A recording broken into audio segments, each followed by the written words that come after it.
Hi, this is Firestarter, and this is a review of the D-Arts Terry Bogard from King of Fighters 94. Actually, he was introduced in Fatal Fury, but I think that Bandai is harping on the D-Arts line and King of Fighters 94.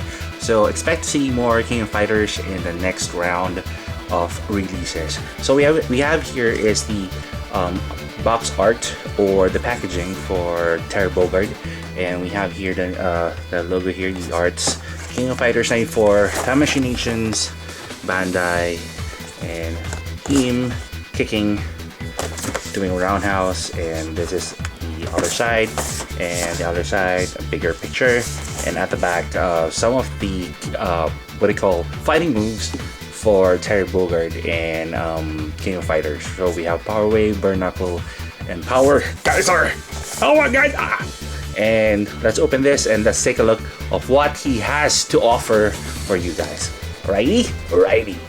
Out of the box, he has 7 hands, 2 open and relaxed hands, 2 calm hands, another pair to hold the cap, and 1 specific hand holding the duffel bag. And also included are 2 kinds of heads, which is the grinning and the shouting face. But what is really exciting is the effects parts that came along with this figure. Mainly to use some of the poses just like the Power Wave, Burn Knuckle, and the Power Geyser. The extra hands are easily replaced on the default hands. Just make sure that it fits on the square carve so that the hands sink in perfectly on the arms. The extra ponytail may look like that it is molded on the same way, but it is actually angled in a way so that you will have that wind effect, especially for those power moves. Head replacement entails sticking your finger between the head and the cap and plugging everything all back together to form new expressions. D-Arts has also included an extra slot so you can take either your Figma stand or your any Tamashii stand. This way it adds more life to your figure and to help replicate all those moves that you've seen from this character.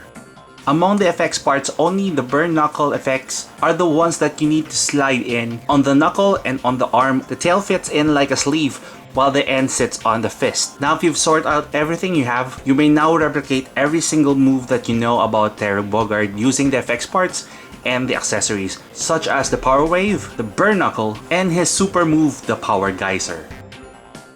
Now you've seen everything that you need to know about Terry Bogard. I will show you some of the weakest points about this figure. First is this ponytail, because I know it sits on a ball joint and it's latched at back of his head, but once you turn this one around and it just falls off.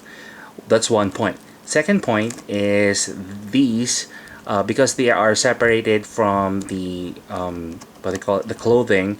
So once you have a good taste of how to move the arms from Terry, sometimes it sinks in on the vest here, or sometimes it really goes out of the way and separates itself, and then you'll see the gap between the arm or the vest. And then that's 2. Third is, it seems like one of the legs is shorter than the other, so it's really difficult for him to stand up just like so, and he tends to fall off. Another reason why he keeps on falling off is my 4th point, which is these molds on the jeans.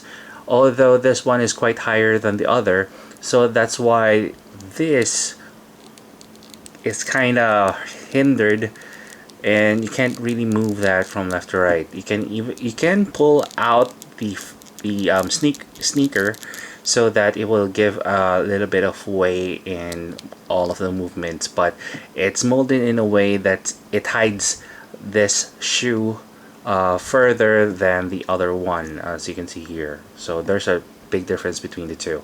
So I wish they have molded in just the same so that you won't have any problems with the possibilities. Nevertheless, he has great sculpting. You can see all the muscle tone and the airbrushed areas here to highlight the muscles, and he has really great joints here, double jointed elbows, and then we have a swiveling hand. Nice articulation on the head. You can even turn that around, and then waist, it doesn't turn 360, about 90 degrees or 45, but that is enough for me for the whole movement for this figure. And we have double jointed knees, additional point here, and then we have swiveling upper hip, and then we have a moving foot and also a hinge on the toe. So that's all you need to know about Terry Bogard, and then I'll give you my 2 cents about this figure.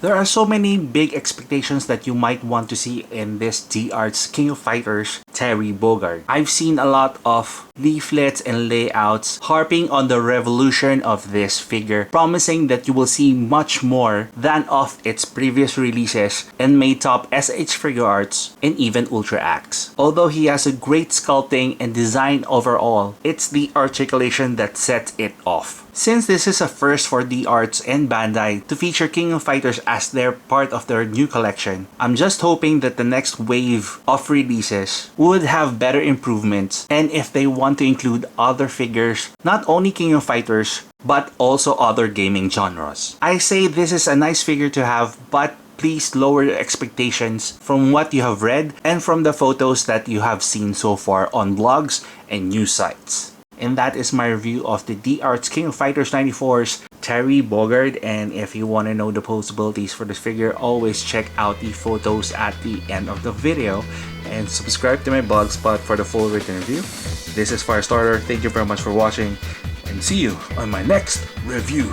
Power Wave!